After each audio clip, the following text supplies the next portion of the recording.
Hey, let's read a little bit of a book together. That's something I haven't done before. I don't really read to people, but I read to myself quite a bit. And over the last couple of days, I read this book. It's called The Terminal Experiment by Robert Sawyer. It was written in 95, it takes place in 2011, and it covers topics like artificial intelligence and computers and technology and biology and murder and mystery a little bit. And I think it's really good. There was one page that jumped out at me. I read it last night, and I dog-eared the page because I was like, "Man, I gotta look at that again because that was cool." And the reason it jumped out at me was because I've been thinking a lot about comedy and humor and stuff lately in a way that I haven't before. And this is a conversation between an AI in a computer talking to this guy Peter, who is the like lead character of the book. So he's talking to an AI. They're talking about human brains and how they work and neurons and neural nets firing. And the AI goes on to explain to Peter what he thinks laughter is all about, what he thinks humor is, and how it works. And I haven't thought of it this way before, so I wanted to offer it up and see if you thought it was interesting too. So the AI says to Peter, "In fact, I think I know exactly what humor is now. Humor is the response to the sudden formation of unexpected neuron. Bleh. I'm going to start over.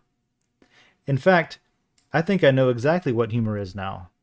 Humor is the response to the sudden formation of unexpected neural nets."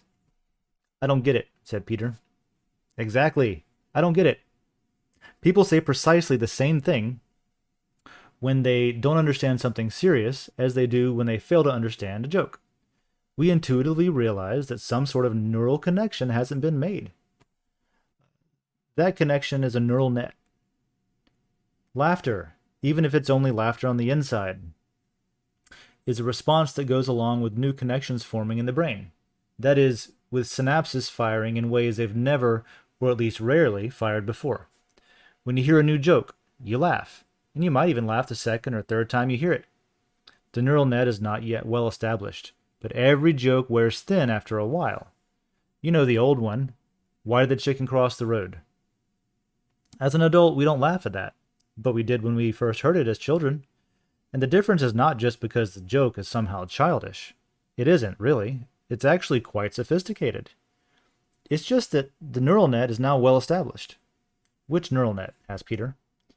"The one connecting our ideas about poultry, which we normally think of as passive and stupid, and our ideas about self-determination and personal initiative. That's what's funny about that joke.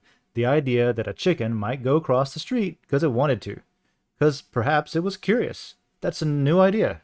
And the formation of the new network, interconnections of neurons that represent that idea, is what causes the momentary disruption of mental processes that we call laughter."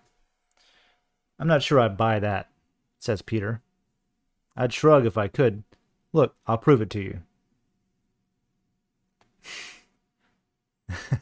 "I'd shrug if I could. Look, I'll prove it to you. Know what Mr. Spock orders when he goes into the Starfleet commissary? A Vulcan mind melt." "That's pretty good," says Peter, smiling. "Thank you. I just made it up. Of course, I couldn't have told you a joke that we both already knew. Now consider this. What if I had presented the joke a slightly different way? By starting with, 'You've heard of the Vulcan mind meld, well..." That would have ruined it. Precisely. The part of your brain that contained the thoughts about the Vulcan mind meld would have already been stimulated. And at the end, there would not have been a sudden connection between the normally unrelated thoughts of food items, such as patty melts, and Vulcans. It's the new connections that cause the laughter response. But we don't often laugh out loud when we're alone. No, that's true. Social laughter serves a different purpose from internal laughter, I think. See, unexpected connections can be amusing, but they're also disconcerting. The brain wonders if it's malfunctioning. So when others are around, it sends out a signal, and if it gets the same signal back, the brain relaxes. If it doesn't, then the brain is concerned. Maybe there is something wrong with me. That's why people are so earnest when saying, "Don't you get it?"